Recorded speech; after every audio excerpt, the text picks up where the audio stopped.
Welcome to the CIBSE West Midlands Region CPD webinar on the Alexander Stadium redevelopment and M&E services. My name is Joss Brownlee and I'm the chair for the CIBSE West Midlands Region Committee, and it's great to have you with us today and thank you for joining us. Just a few housekeeping elements to start with, if I may. Please could you turn off your cameras and mics for the time being. We're not aware of any fire systems testing, so if you do hear an alarm or an announcement, please action it accordingly. This seminar is being recorded for visuals and audio and will be made available publicly shortly afterwards. Any CPD certificates will be sent via email afterwards. Please get in touch if you don't receive it automatically via email. Please use the chat function on Teams to ask any questions, and they'll be answered towards the end of the presentation, and we'll try to save some time towards the end of the event for open forum discussion. I'll hand you over to Stephen Kiely, Business Development Manager for King Moffatt, who will be presenting the first section of today's event. Great, thanks very much, Joss.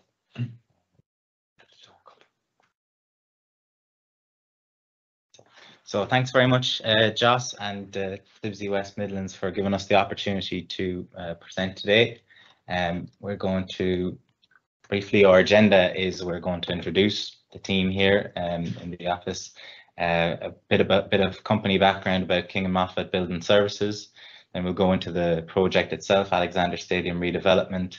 We'll go on to some challenges and lessons learned that we came to through the building services, and then we'll get on to some questions and answers. So if you have any questions, feel free to drop them in the chat, and we'll try and pick them up at the end. So as you can see, that's the redeveloped west stand at Alexander Stadium. So here from King Moffatt, there's Jonathon Pugh, our UK Managing Director, Dean Conliffe, our Mechanical Site Manager on the Alexander Stadium project, and Bill Allman, Electrical Project Manager. So if you have any questions for them and their particular experience on the project, feel free to drop those in.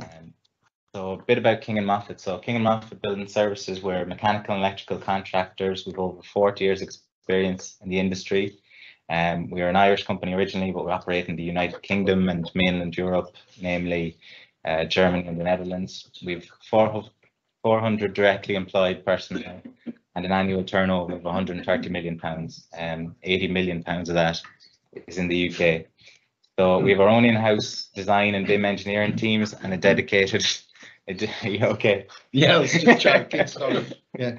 Sorry, a dedicated offsite prefabrication facility. So that's a big part of reducing our carbon footprint and our environmental sustainability plan.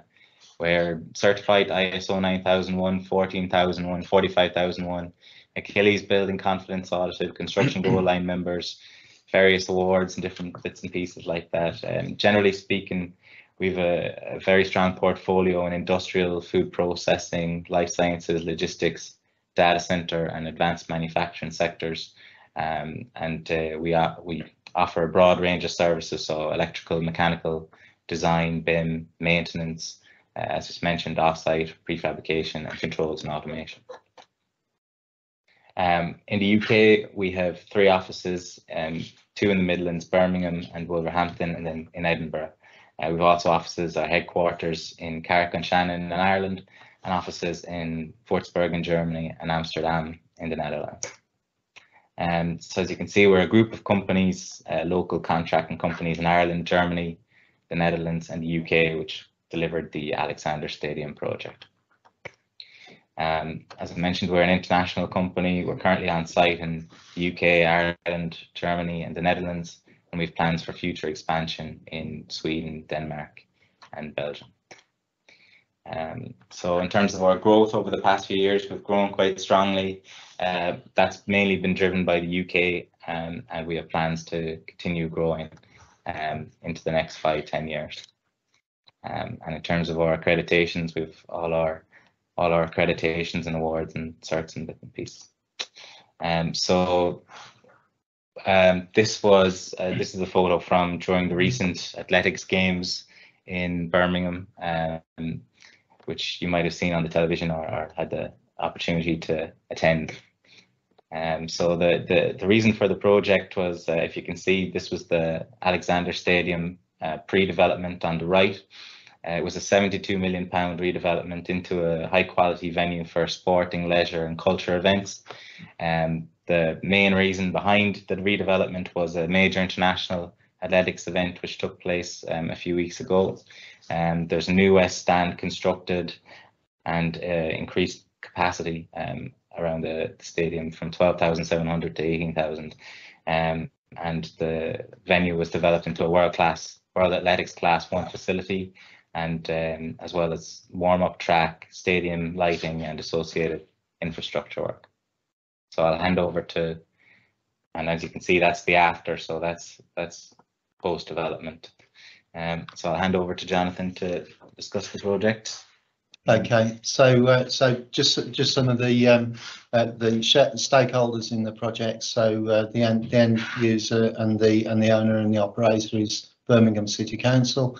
The main contractor on the project was McLaughlin Harvey, and the location of the site was in Perry Bar, Birmingham. It was a design and build project taken from a stage 4 design created by Arab consultants, and the final account was valued at £12 million. So we started on the project at just under £8 million. So there was quite a lot of changes throughout the process. So some of the things that we had going on during the tender stage, we had a very close relationship with our key partner, with McLaughlin Harvey from previous projects.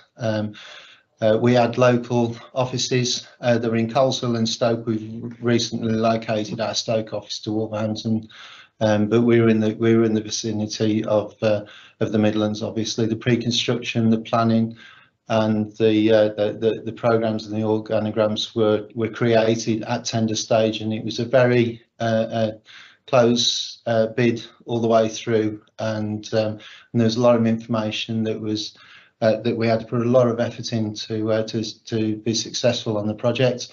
We did value engineering options at the tender stage, and then we sourced our supply chain, subcontractors, design partners, and delivery partners from local supply chains to support the social values action plan that was created with McLaughlin Harvey and Birmingham City. With things on the social values, obviously the local employment, so that was individuals as well as bringing on apprentices, trainees, and supporting the local community where we could, buying local and manufacturing local. So there was elements that we could manufacture. Our own prefabrication was done off-site, but it wasn't local. So we actually used prefabrication workshops local to the Midlands. We had a very ethical procurement process. And on the right, you can't see it, but that was our tracker that was created during the tender process, and we followed each element of it all the way through to the completion of the project. So it's very much we took the social values very seriously throughout it, and to support the Birmingham social values. Right, MEP scope. Not really going to sort of go through each element of the scope of supply. Very traditional, apart from the sports pitch and the training pitch lighting, which is something that we'd not really been involved with on any of the previous projects. So we called on specialists and specialist design. I'll go into that a little bit more because there is a legacy mode. We designed for an event, and we designed also for legacy. So the two overlaid, where we had to have particular designs for the world media, which was slightly different to the designs for the legacy of a traditional stadium and running track. So they brought their own challenges, which I'll explain a little bit later. Nothing really unusual on the mechanical and electrical services, apart from the fact that someone decided to build a curved building. So that added its challenges, because, as you know, pipe and containment and services aren't manufactured to be curved. So that did present a lot of coordination issues on the early days in the pre-construction, which, again, there's a couple of slides on that you'll see the challenges that we were met with during the pre-construction and the design stages of the project.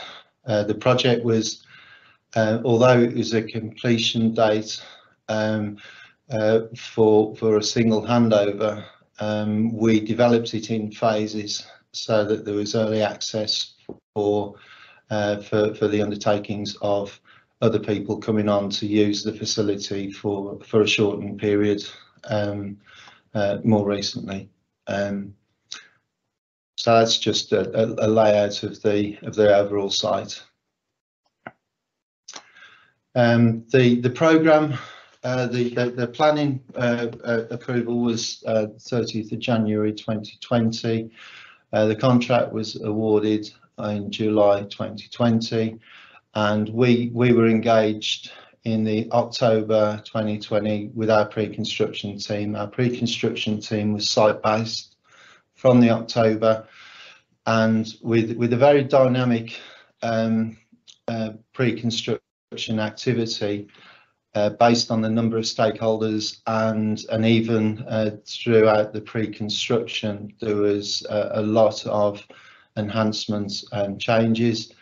Again, I'll explain that a little bit further on in the slides. We actually started on site in March 2021. Now, it seems quite a lengthy lead-in, but what we were challenged with was we designed for our original project, which was a stand, and the stand was designed to the specifications and the requirements of a stand. The existing facilities were maintained by Birmingham City at the time, and then there was an overlay for a particular sporting event. What that overlay created was a stadium, and so they closed up the north and south elements of the facility, which are open under legacy and open within the original design.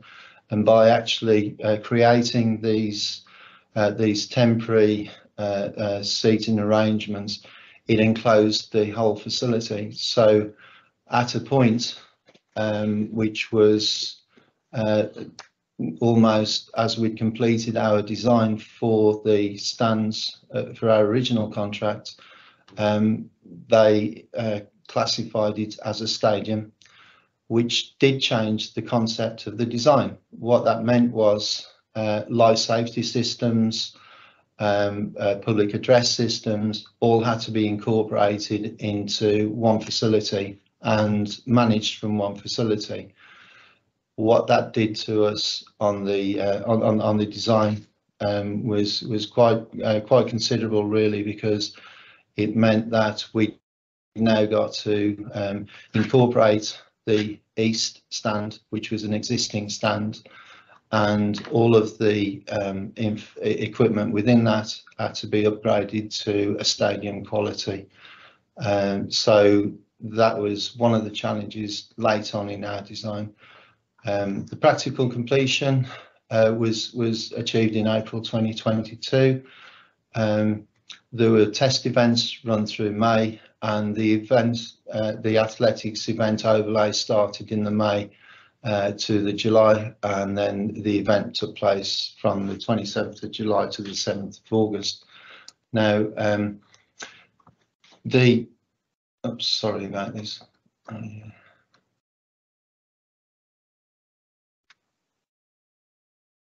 That's the one, sorry. A bit sensitive on the mouse, do apologise. So we had the design at Ariba stage 4, and it was given to us as a stage 4I, which was an unusual sort of situation to us, because we were used to the BG6 and Ariba stages being sort of pretty generic, and so the design was given to us as an intent. We took on board the full design responsibility, and we brought Hawley to take on the design responsibility as a local MEP design consultant.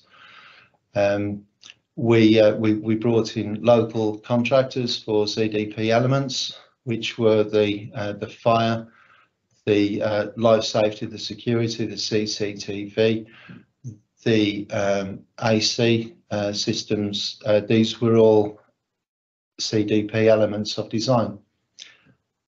What we did find that during the pre-construction activities and during the design phases of the project, that under lessons learned, we had quite a lot of clashes at stage 5, because the tolerances that we brought through the models were sort of greater than we were going to build to. So when we took over the BIM model, we had quite a lot of clash management and clash detection going on, which we had to alter a lot of the routing of the services, and there was an exclusion zone put in on the original clauses in the contract.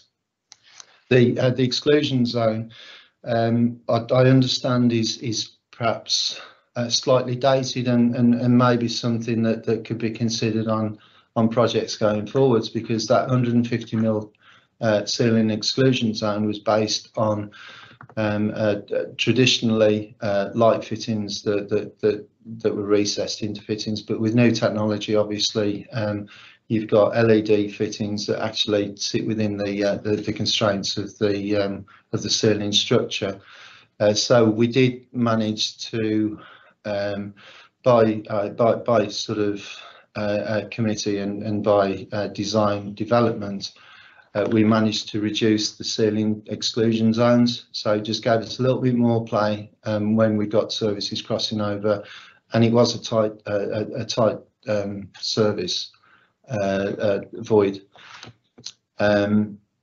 Stage 5 coordination raised some issues where we'd taken a design at stage 4, which had got allowances, sort of plus and minus allowances, and allowances made by one consultant. Then by actually taking on board another consultant who had also spare capacities, we felt that we'd exceeded some of the employer's requirements. So we did a lot of rationalisation and value engineering to make the services so that we still maintain capacities, but if you add the capacities from the original tender all the way through to the final design, we found that the capacities were far in excess of what the employer's requirements had allowed, and also it just meant that our services installation, we had a lot more clashes because we got bigger containment services, bigger ductwork, and we rationalised it to make it work. Earthing. One thing that I've learned about Birmingham is that before we start another project of this nature, that we'll get a geological survey carried out, because we did a sinkhole of some 80 metres to get down to the earth requirements to get down to 5 ohms, and so something that we've learned from the local sort of Birmingham areas is that that maybe, you know, an earth mat or some other type of design might have saved us quite a lot of pain through that process. The data network distribution, it was a lot of the data network that was given in the tender documents meant that we were exceeding the 90-metre design requirements for the cabling installation, and again we had to then find additional rooms, additional servers and additional data cabinets were put into the projects, which there wasn't a lot of capacity or spare room, spare space in the building itself. Every space was used, so that's something else that we learned through the process. And the design capacities, the tolerances on tolerance I mentioned earlier, it just led to quite a lot of coordination problems. One other thing that we learned during the design development was when we brought the CDP elements in, we found that we'd underestimated the capacities for things like the refrigeration pipework. Particularly, we'd modelled the services up until we were almost due on site, and then we appointed our subcontractors to install the AC systems, and we found that the containment services that were incorporated by the tender stage, and also by our own coordination and design, they were undersized to the point of we had 150 mil containment for the refrigeration pipework, and we installed 600 mil. What that meant to us coordination wise was that after we'd designed, done the model, got it approved, done the builder's work and issued the builder's work, which was in the March when we first started, we then had to go back and we had to redress it all. We had to resubmit builder's work. It was an arduous situation, and to be honest, it was challenging for us. It was challenging for our builder. It put a lot of tension on our relationship at the time, because the walls were being constructed with the builder's work holes in them, and then we were going back constantly and changing it. So it was something that we've learned going forwards, is that whilst when we do the design deliverables, the first thing that the builder's asking for is builder's work around the building services.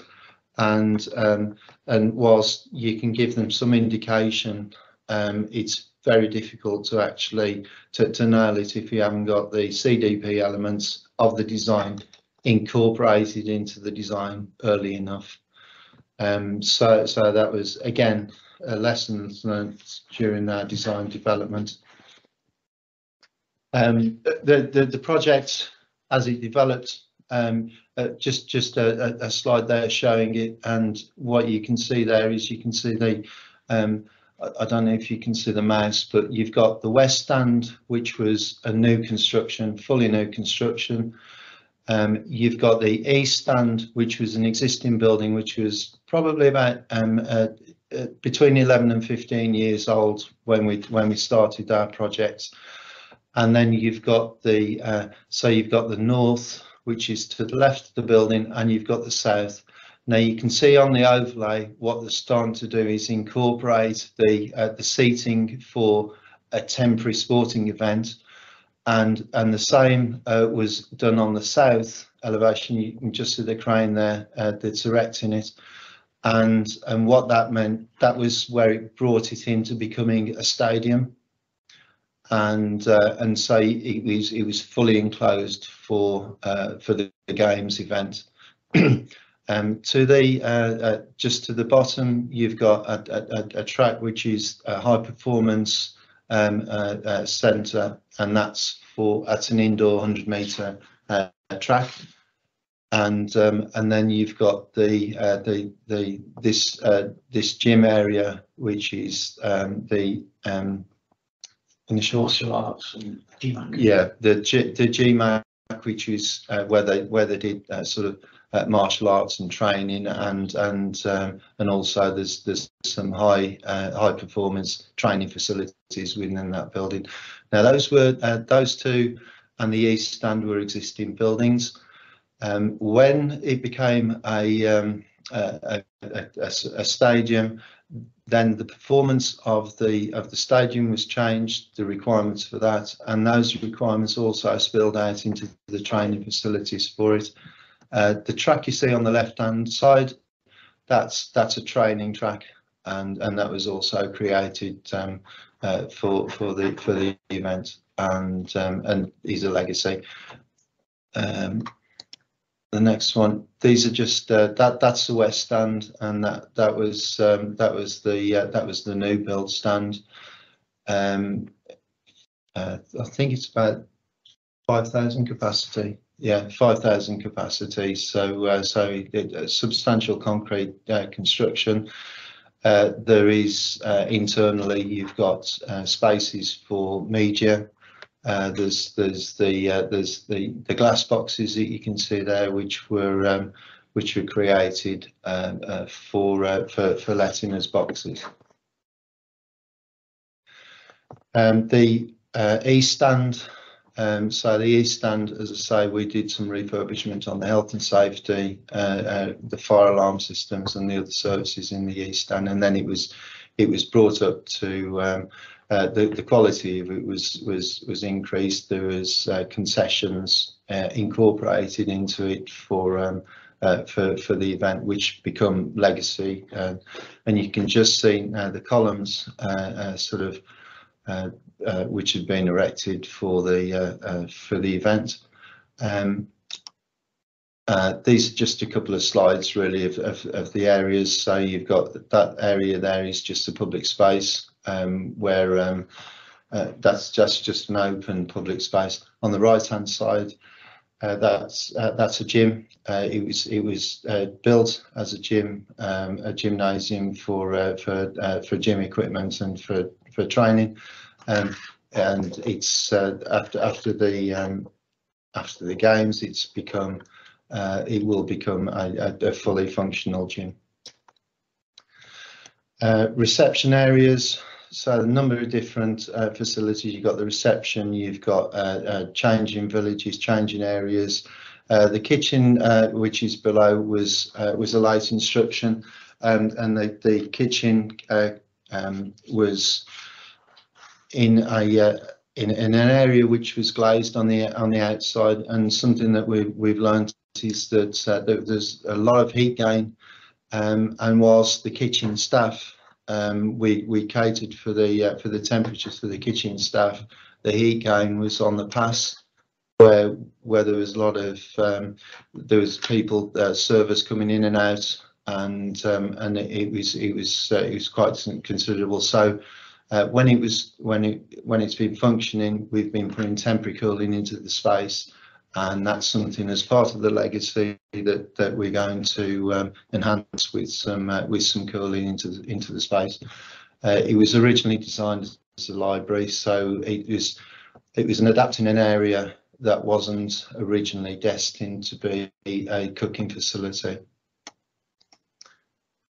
The breakout spaces, so these are the corporate spaces, so big open plan corporate, and that can be split into and segregated into separate areas for individuals, and then there's individual boxes also. That space is also going to house a bar and other facilities as part of the legacy project, and part of the ongoing facilities use for future events. Just a couple of shots of the corridors. You'll see in a minute when I show you a couple of the bin models how tight these corridors were. Oh, sorry. How quite close the services were within the corridor, and also the linear light fittings that you see there.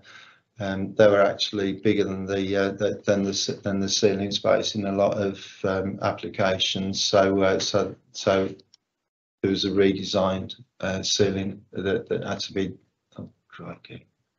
Sorry, the mouse has got a mind of its own. In the toilet areas, because it was a public toilet, you can see the lowered sink, the lowered basin. That was again a later change. It wasn't in the original tender design, so something again, another lesson learned when we're working on a public facilities to make sure that we cater for not just ambulance access, but also for the juniors as well as the adults. On the left, you'll see that there was this is a shot showing the erection of some of the lighting on the externals.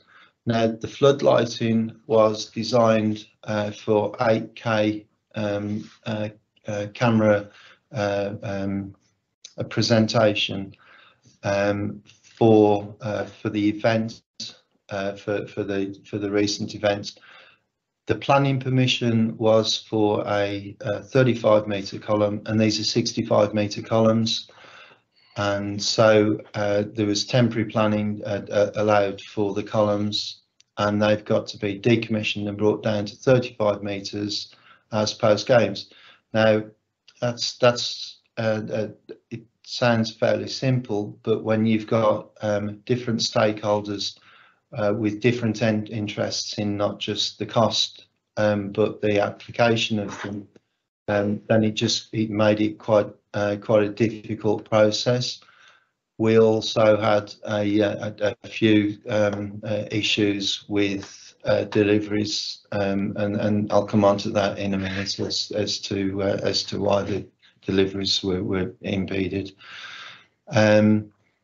And then on the right hand side, you'll see some of the boxes and the seating around the west stand. There we go. Plant areas, plant rooms, good space, well designed, well developed, and easy to maintain. And then there's a bit of spare capacity for incorporating some of the fallow spaces, and so it was well thought through from tender and through the process and through the design and the installation. We've maintained the facility since completing in April, and we continue to maintain it until November. And I'll explain something behind that in a minute, which again is something that we've learned through the process. Switch rooms, switch gear, obviously nothing new to anyone on this call, but just represents the installation as we had it. These are some of the BIM models and some of the coordination problems that you can see that we had. So you can see there on the left-hand one how tight the structure was to the services. Sorry.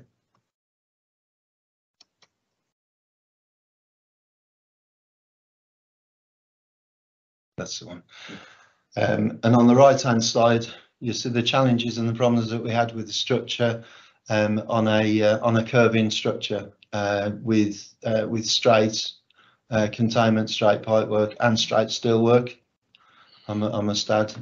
So it just presented an awful lot of challenges.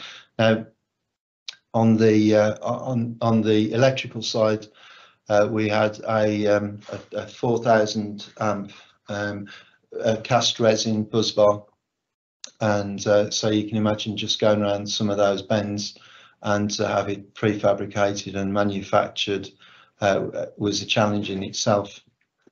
That led to a program challenge because it was the higher services, meant that we couldn't put some of the lower containment in until we'd actually got that delivered, which was on a long lead. So again, it's something that perhaps with a little bit more foresight it could have been done earlier in the project, but then again, you don't know the size of the containment, the size of the bus bar and the supplies until you've done the rest of the design. So something to bear in mind, program design deliverable wise. Again, some more examples of taking square and straight ductwork round a curve, and the problems that came. Some of that is actually coordinated to miss walls, sort of low level walls and segregated rooms, building square rooms around curved installations. On the maintenance, we took over the maintenance from the April date, and we maintained it for 9 months. Now, the maintenance was a hybrid solution, and that was because the facility, when we took it over, had still got an ongoing maintenance process, and it had a period to run. So that maintenance contract was frozen. We created a hybrid solution for the existing facilities and for the new facilities. New facilities were obviously more straightforward because we could pick up something that we actually knew, and we knew the suppliers, we knew the quality of what was installed, how it was installed, and we were looking after then other facilities that we'd adopted. And so we got a variety of challenges on the maintenance, because there was still a legacy incumbent maintenance contracts that we didn't want to nullify the warranties on. Our 9-month maintenance contract, because it was specified as SFG 20, is designed around 12 months contracts and 12 months maintenance. When you're given a 9-month contract to maintain a facility, it's difficult then to maintain that facility. Do you do 12 months maintenance within 9 months, or do you just forget the last 3 months? So that was a challenge in itself. There was also with the stakeholders and the amount of duty holders and stakeholders, not everyone was paying for every element of it. So again, that presented its own problem, and it's something just to think about if there's if we come across anything of this nature again, really. And then we carried out 18-hour maintenance cover throughout the period of the recent games, and that was for the 7-day period, so overall 11 days with double shift and double shift maintenance. The actual the operation during the recent event, we found that anything that we found that was a problem was generally operator errors, as opposed to the plant, because the plant was maintained fully. There was daily checks. There was regular pre-event checks that were carried out, and so that sort of led to very little in the way of the equipment failures. As I say, it was mainly operator errors that we found throughout the period. Challenges and lessons learned. The programme was a challenge in itself. There was a very definitive deadline, obviously with an event coming up, and that event is sort of pre-planned for a number of years, months. So a very definitive deadline that you couldn't miss. We felt that perhaps the design and the pre-construction lead-in time, whilst we felt comfortable at the start of the project, as we got to the stages of installation, we felt that it was probably, with foresight, it would have been better placed earlier, and maybe even when the original contract was placed with the main contractor, at that point we would have probably done a lot better by putting someone on site and actually developing it from day one. The amount of stakeholders we had, challenges with the council were obviously the biggest stakeholder because it's their facility.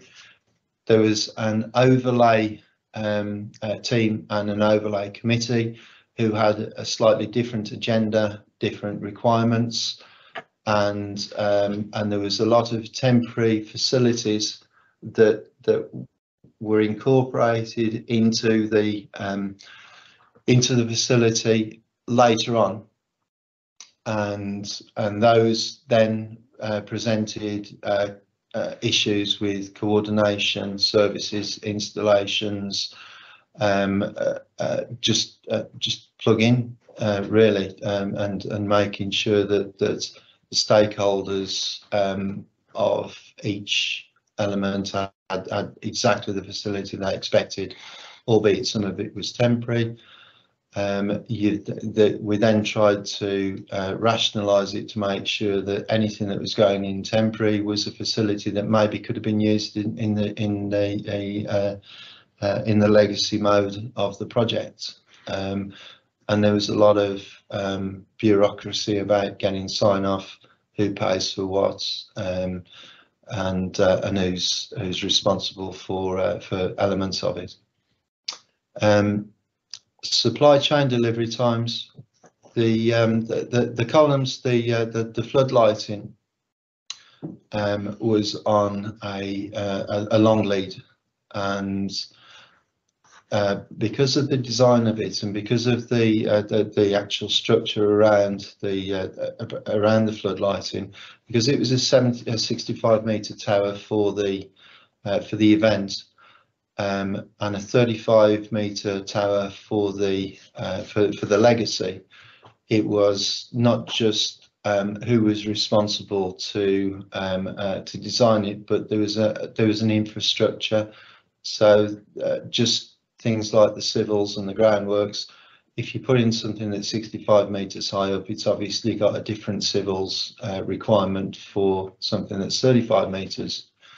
And that had a massive impact on the programme, because who pays for the additional element, and it's an element that's got to be there permanently. So that's actually created quite considerable design development periods for something that was on a long lead. And then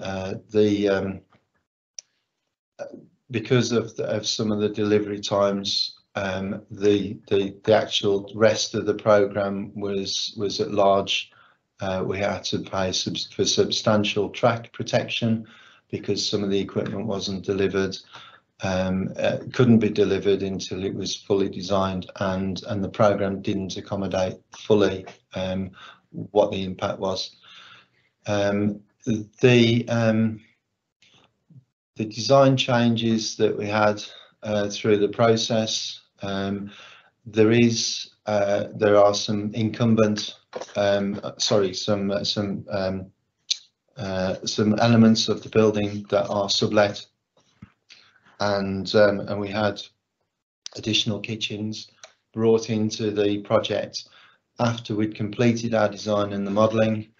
And then we had to increase the capacities on the ductwork and on quite a fair few of the services to incorporate 2 kitchens, and these are industrial kitchens, and then we had to find routes for fire-rated ductwork through a facility and through a service that had already been coordinated. So it just gave us a lot of challenges at the time.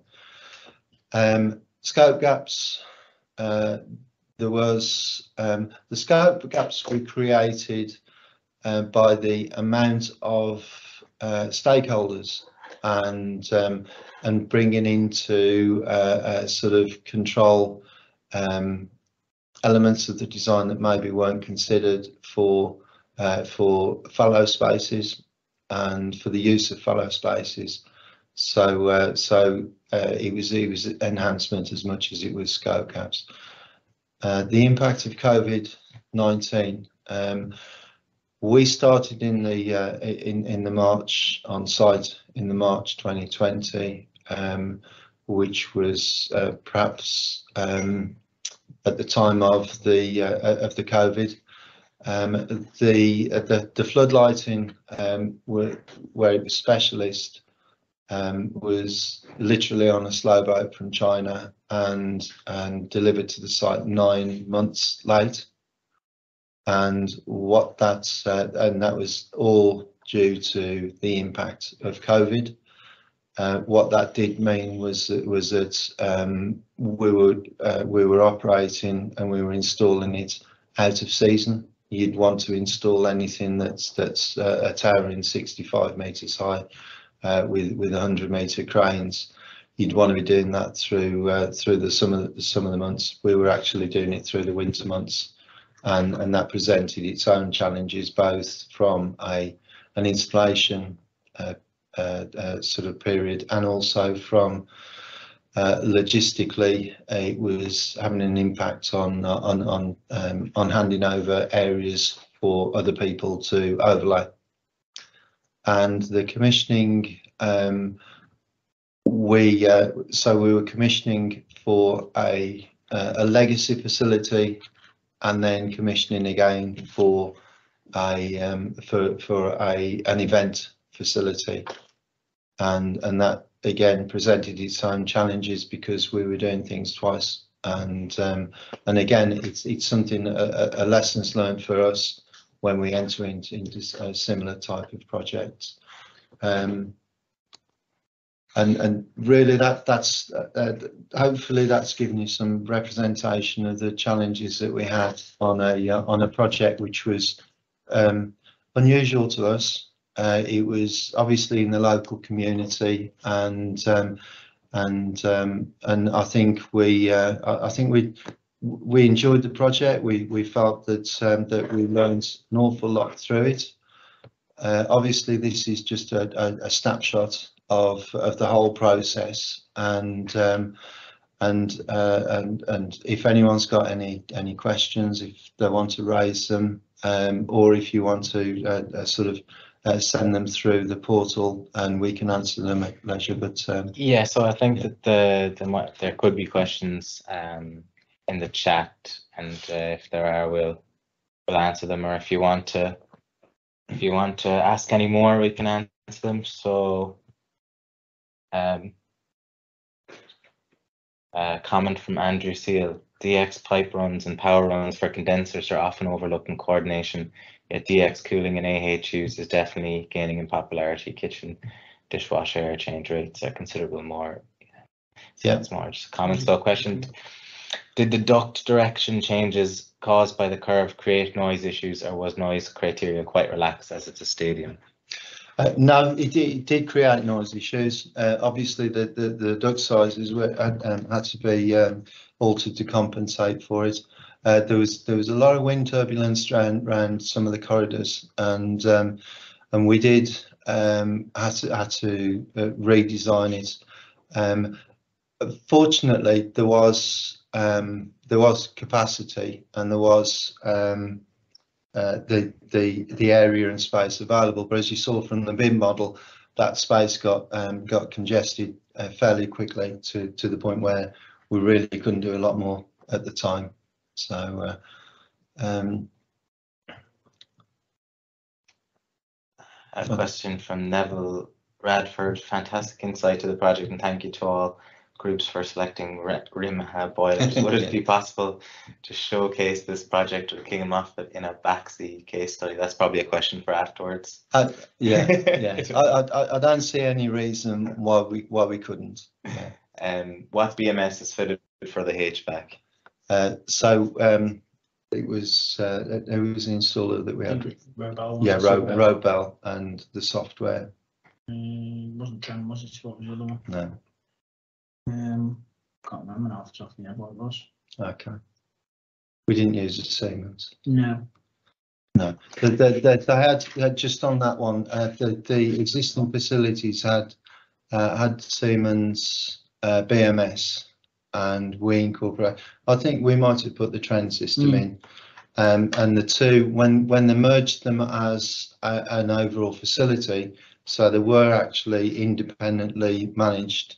But then when they merged them as an overall facility, we enhanced the East Stadium BMS, but there is a legacy project now to incorporate the two, so there's more functionality. At the moment, all we've got talking between the two buildings is high level alarms, and so if there's something raised in the east stand, you have to go and you have to visually inspect it, which isn't a bad thing when it comes down to maintenance. But no, there is a future enhancement of the system to bring it all into the same BMS.